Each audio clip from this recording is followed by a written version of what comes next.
tirados assim à rua, sem, quer dizer, com intriguices.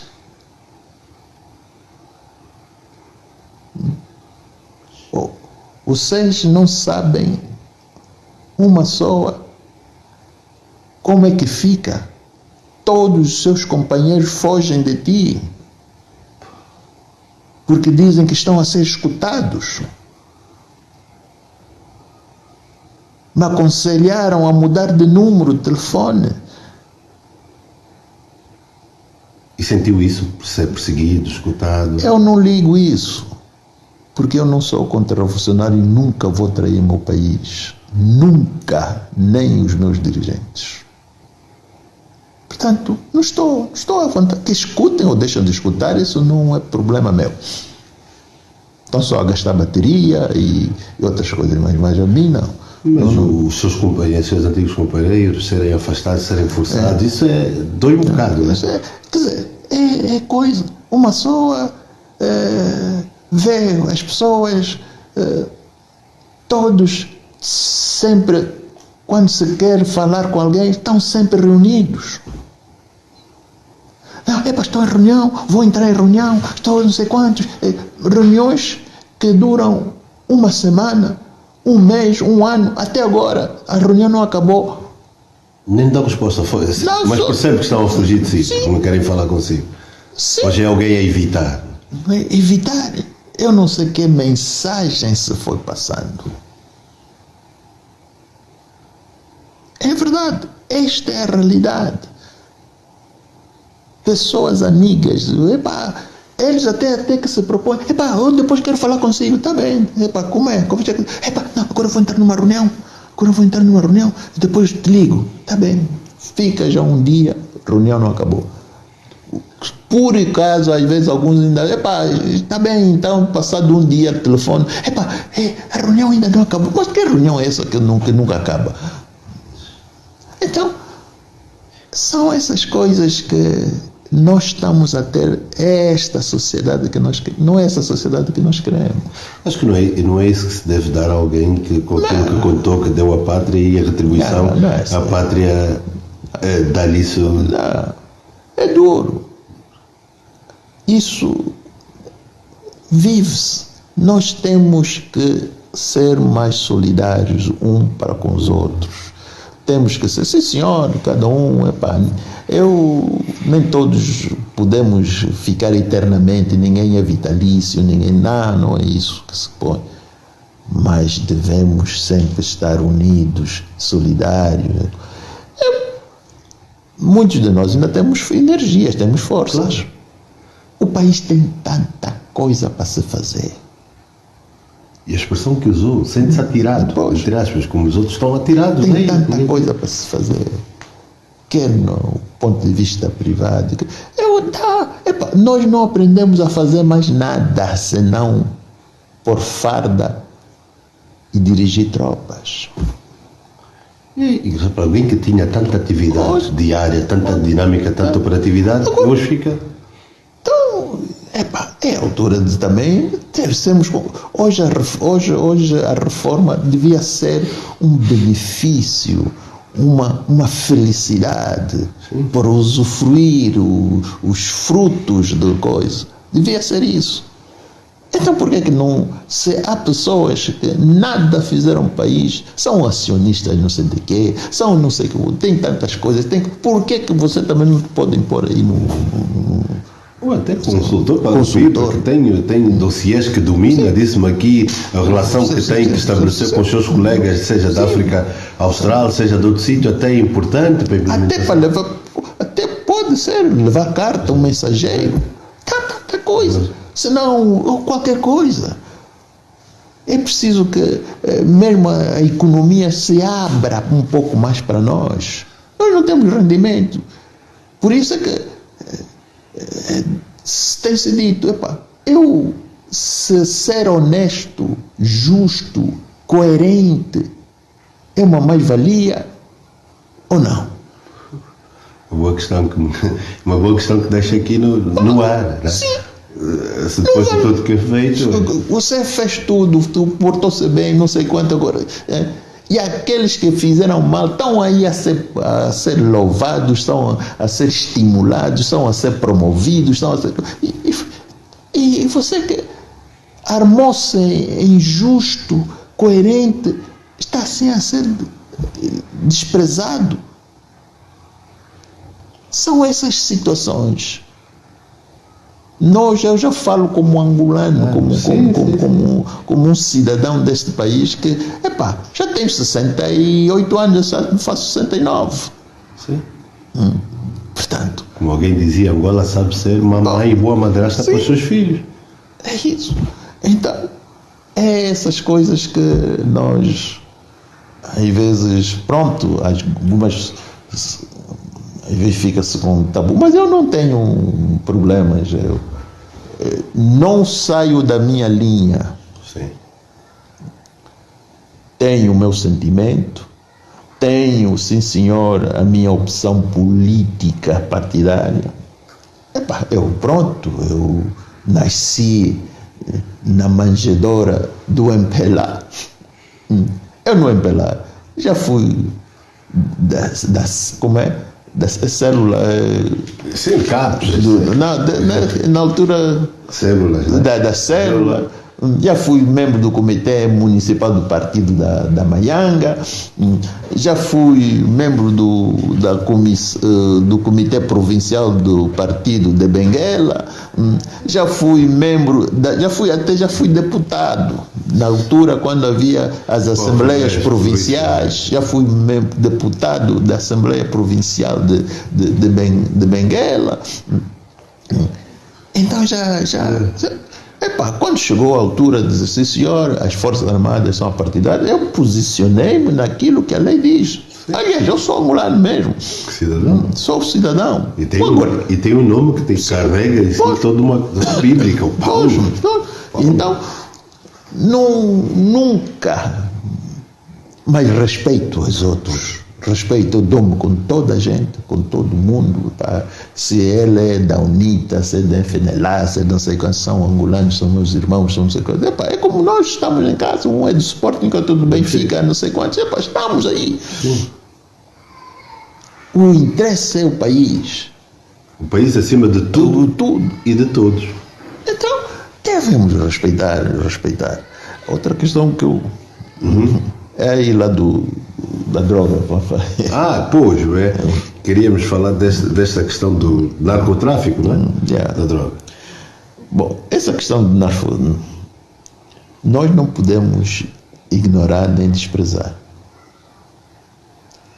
É verdade que, essas informações estão a vir de forma mais ou menos teatral, mas não há fogo sem fumo. Ok. Não há fogo sem fumo. Ou fumo sem fogo. E nós temos que ter muito cuidado mesmo, e levar isso um pouco a sério. Porque a droga, quando está no seu estádio elevado, destabiliza o país. Sim. E quando ele se alia à corrupção, quando ele se alia ao tráfico de diamantes e de armas e outros, então cria uma instabilidade institucional bastante grande. Nós hoje ainda temos o problema da proliferação de armas no país.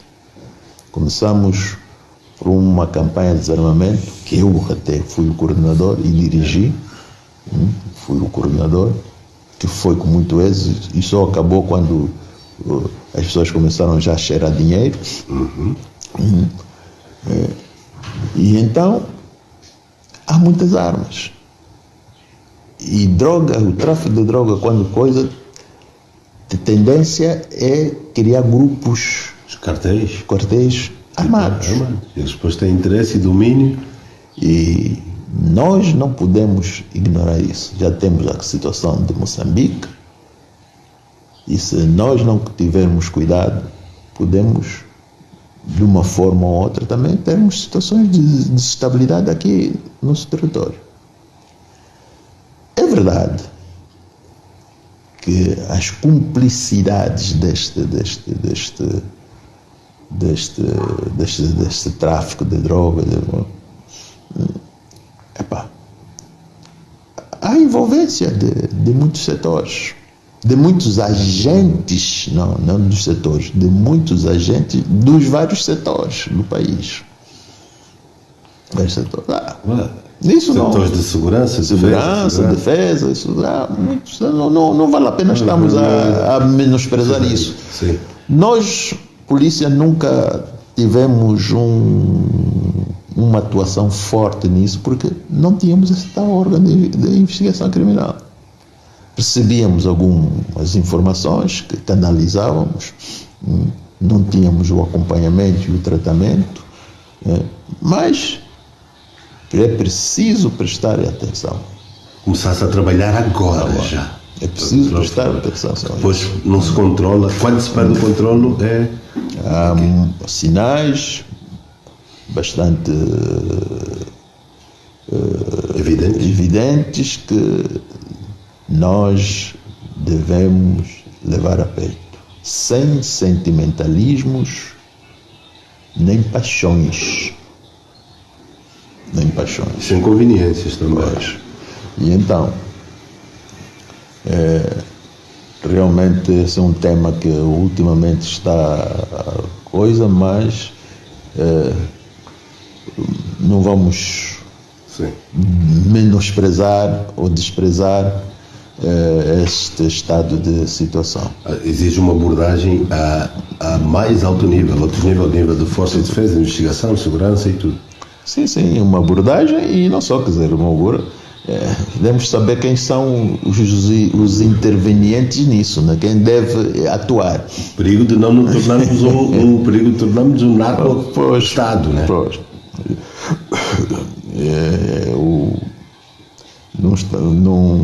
Não estamos à altura de acusar este ou aquele. A média que os bandidos levam para se tornar amigo do presidente é 5 anos. Só que nós temos o MPLA a caminho de 50 anos. Talvez você deve ter uma ideia de bandidos um pouco deturpada. E por isso você não anda vigilante, você talvez não se dê a conta que pode estar envolvido ao crime. Os bandidos são aqueles que vivem do crime, de práticas criminosas. Como, por exemplo, fazer contratos de petróleo em que o seu povo, que devia ser o principal beneficiário, é o menos que se presta atenção, e os seus membros do seu governo têm comissões nos contratos de petróleo. É crime, isso é crime. E esses atores são bandidos. Como, por exemplo, traficar senhoras para os chefes do executivo fazerem amor, envolvendo dinheiro público, é crime, e esses atores são bandidos.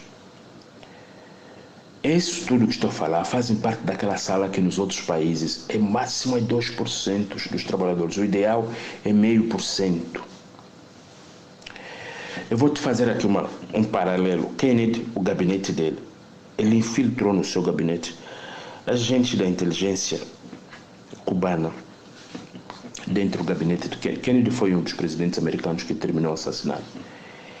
E esse gabinete trouxe uma tamanha confusão no sistema de segurança, o gabinete do crime, que atrofiou o sistema de segurança, que depois saiu caro para o próprio, custou-lhe a vida. Descontrolou o sistema de segurança. Por quê? Pode se misturar com o crime organizado. Eu vou prosseguir a nossa presidência. Agora, dito isso, que você consegue discernir em que momento o crime se mistura na governação e no palácio, e a afirmação de que há um estudo que diz que o crime de um país, o crime organizado, leva em média 5 anos para servirem ao presidente. Por que eu estou a lhe dizer isso? O bandido, vamos pensar o bandido do combustível. Depois eu vou te falar o bandido da logística. Depois eu vou te falar do bandido do armamento, da indústria bélica. Depois vou te falar do bandido do uniforme. Depois vou te falar do bandido do medicamento. depois eu vou te falar do bandido da espionagem, depois vou te falar do bandido da alta tecnologia versus espionagem. Esses bandidos todos que eu acabei de enumerar, eles vejam nisso a oportunidade de prosperar, de terem melhores condições de vida.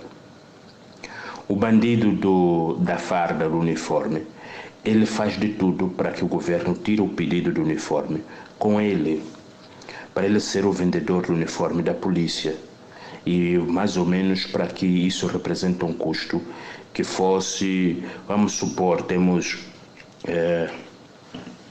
2 milhões de policiais. Isso corresponde a mais ou menos a 50 milhões de dólares em farda por ano, quando na verdade com 5 milhões dá para comprar essa farda. E ele gera fatura de 50 milhões porque ele vai remunerar o cara lá de baixo, vai subindo até chegar ao chefe. Todos esses que ele foi remunerando, que ele prometeu repassar, são bandidos, já são bandidos nessa altura. E todos eles fazem pressão ao chefe para ver se o chefe faz o pagamento, libera o pagamento da farda. E depois da ração militar, mesma coisa. Do arsenal bélico, mesma coisa. E depois do combustível, mesma coisa.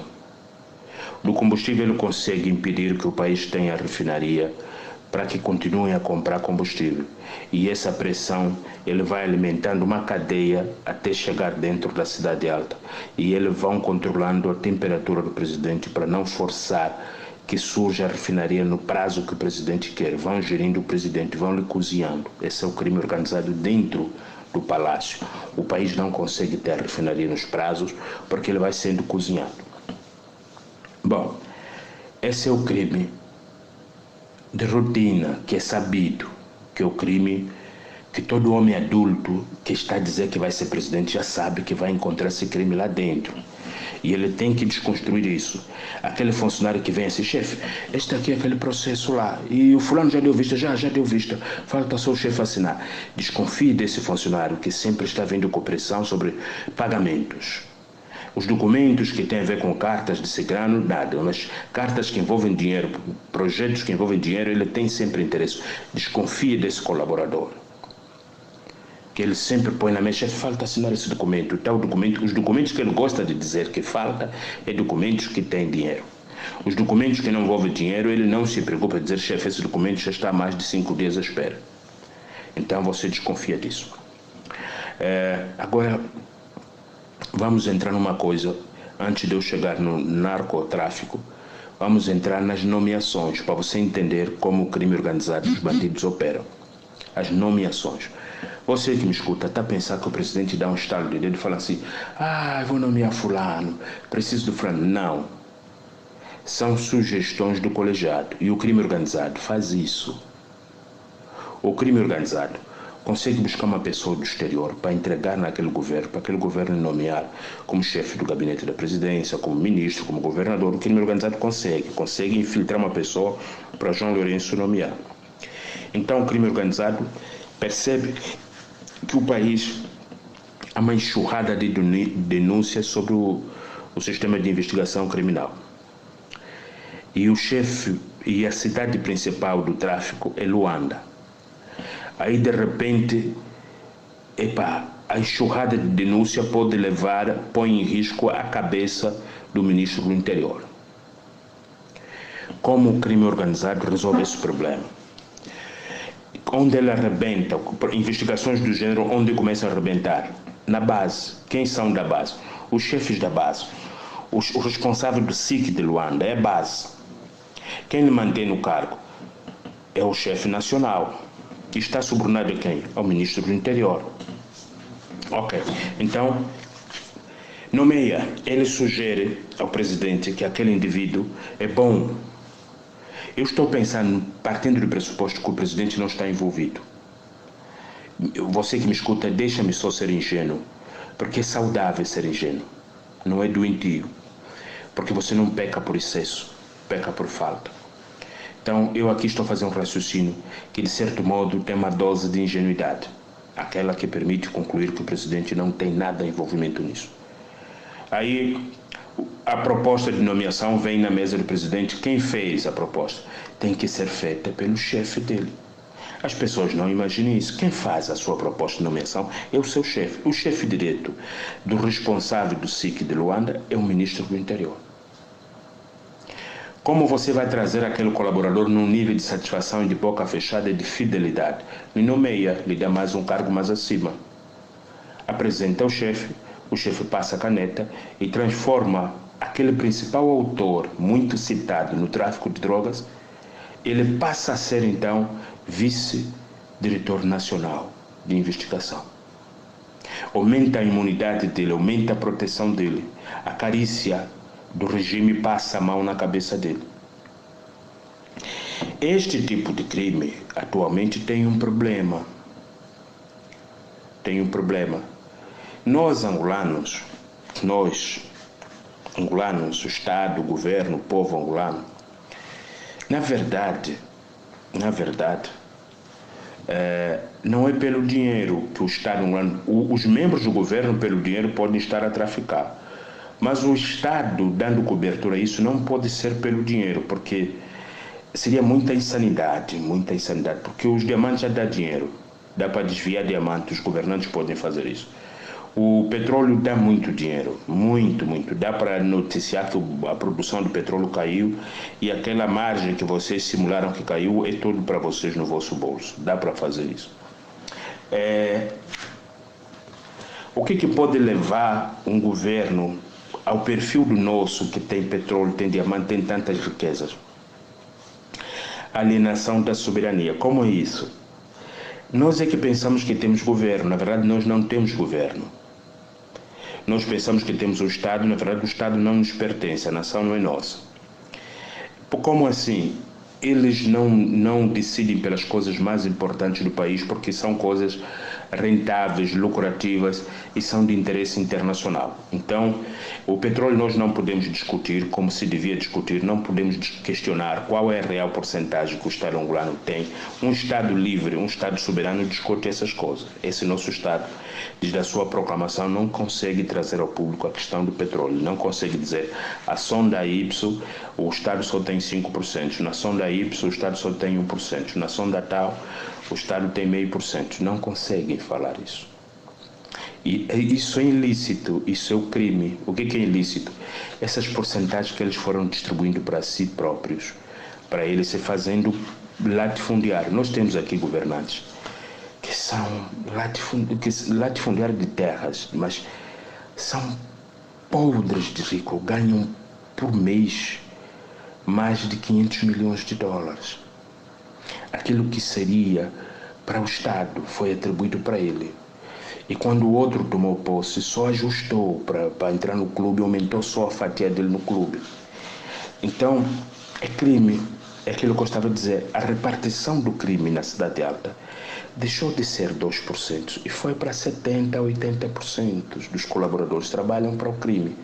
Talvez de forma inconsciente. Então, aí o narcotráfico, você se pergunta, o nosso Estado, ele tem fontes milionárias de receita.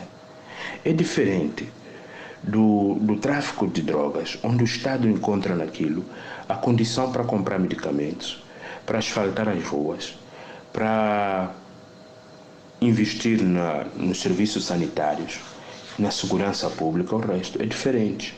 Porque há Estados do mundo que ele se encontra numa situação que ele vê no tráfico de drogas uma fonte de receita razoável que dá para incluir nas despesas públicas.